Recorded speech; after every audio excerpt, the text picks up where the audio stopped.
Hi guys, and welcome back to Off the Record, the show where we look at new and indie artists and get to know them a little bit more. Before we have a chat with this week's artist, I think it's only right we hear him play a bit of his music. So without further ado, let me introduce Finlay Cullivers.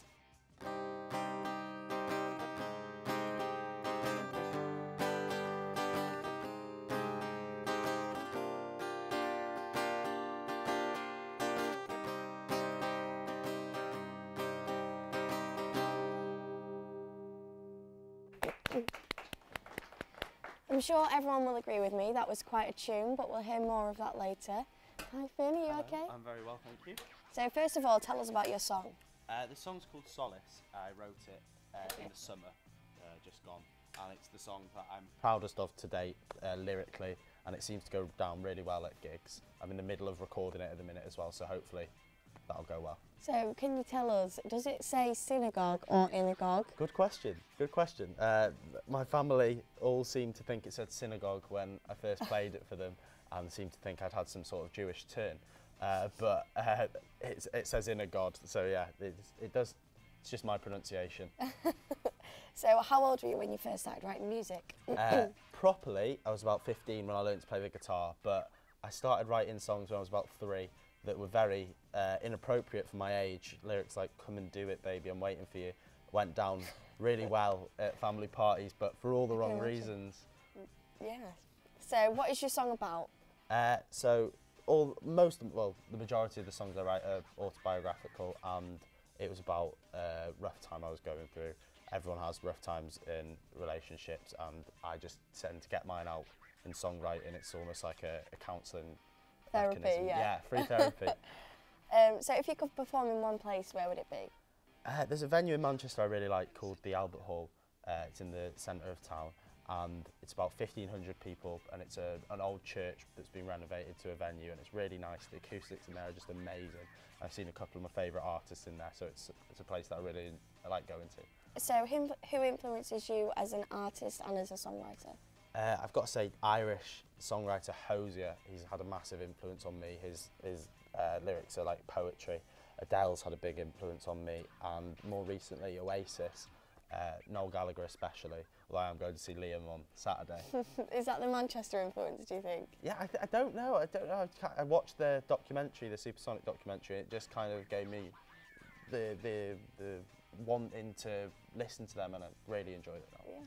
So where do you see your music career going? Well, at the minute I'm enjoying just gigging at home, just getting the odd gig in pubs and clubs and kind of thing. But if something did happen, I'd love that, but I'm not holding my breath. So if we were to look at your iPod, say, yes, what music would we find there? Oh, it is a very eclectic mix. There's anything from Oasis to musicals and anything, just anything you can think of, it's probably on my Spotify. So have you ever been in a band or anything? I'm currently in a duo called Tyler Wave. I've normally got Tyler with me, a guitarist, and that's what we've been doing. We've been doing gigs in North Wales for the past 2 years, and yeah, that's called Tyler Wave, did you say? Tidal Wave, yeah. Tidal Wave. So now let's look at a band formed in 1991. Their strong Mancunian accents, referring to British culture and bands from the past, make them one of the most successful bands in the UK in the 90s and early 2000s. They made the Guinness World Book of Records, the longest top 10 chart run by a group, 8 #1 hits, 7 #1 albums, and the biggest sibling rivalry of the 21st century. This is the story of Oasis.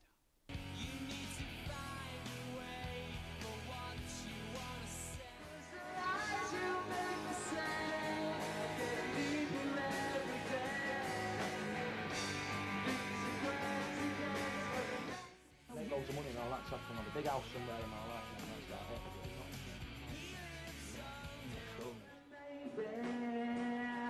I don't really wanna know how you got in gross, 'cause I just wanna fly.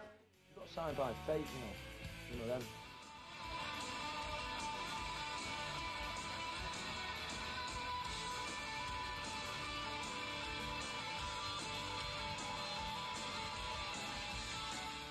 We're Oasis, we just do what we do, what we've always done, and the place will come at once.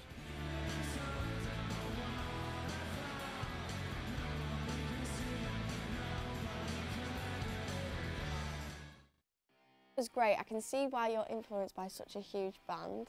So now we know a bit more about your music and influences, it's time to delve a little deeper. And to do that, we're going to play a game with one of your friends, Jack, from the audience. Please welcome Jack. Alright, hello. He's here to help shed some light on your personal life. So how the game's going to work, I'm going to ask you a question and then you'll turn your boards around and we'll see if you answer it correctly. So question number 1, if Finley could have any animal as a pet, what animal would it be? 3, 2, 1.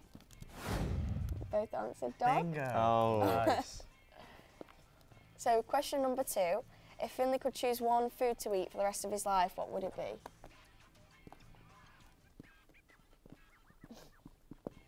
3, 2, 1. now I've gone pizza. Oh, unlucky. Nuggets. Nothing beats a good chicken nugget. Question number 3, what is Finley's all-time favourite song? Ooh. This is a good one. We have spoken about this. 3, 2, 1. Oh, I've gone for another classic, Elvis Presley. Can't help it. No. That is a good song. Not my favourite. Okay, so everyone has a musical guilty pleasure. Who is Finley's biggest guilty pleasure? Oh.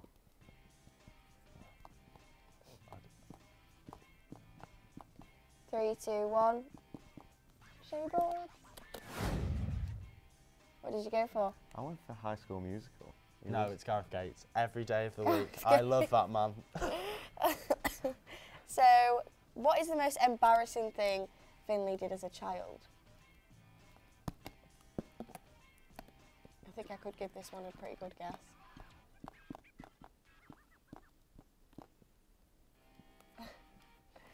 Three, two, one. Yeah. Yeah. Inappropriate Very song. Nailed it. Nailed it. If Finley had to give up one of these for a year, which would it be? Sex, alcohol, or music? Well, it definitely wouldn't be music. 3, 2, 1. Well done, guys. Yes. So, name one thing Finley would not do for £1 million.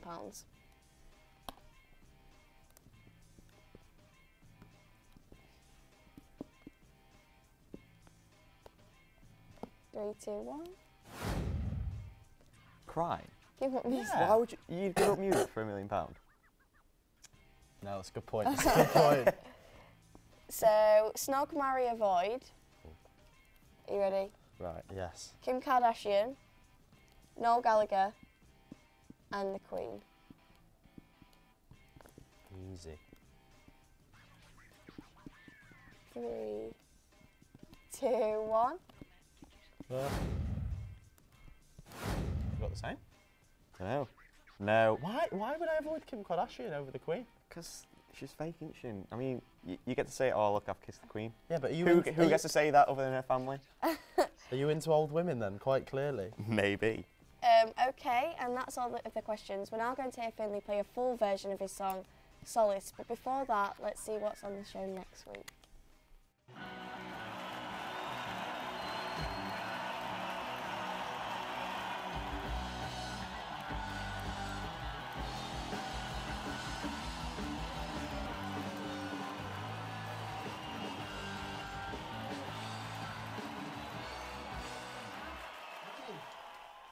And with that, I'll hand you over to Finn.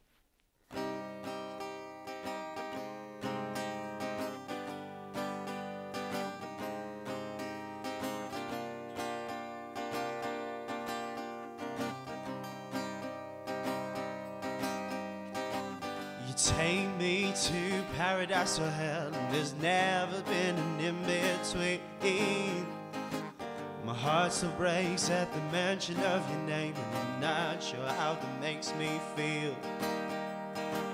It seems like I keep running down a road without an end.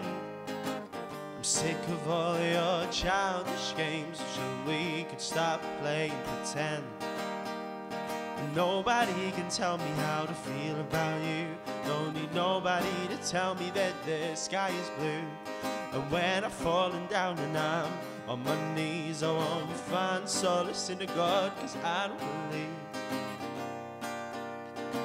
No, I don't believe. Sometimes I wonder if you think about me as much as I do. I guess that I'll never acquiesce how you switch up your feelings like you do. I'd have taken a bullet for you, but all along you held the gun. Well, now you've turned into everything you never wanted to become. And nobody can tell me how to feel about you. Don't need nobody to tell me that the sky is blue. And when I'm falling down and I'm on my knees, I won't find solace in a God, 'cause I don't believe. No, I don't believe. Day after day goes by and the time keeps ebbing away. No matter how hard I try to leave, you always manage to lead me astray.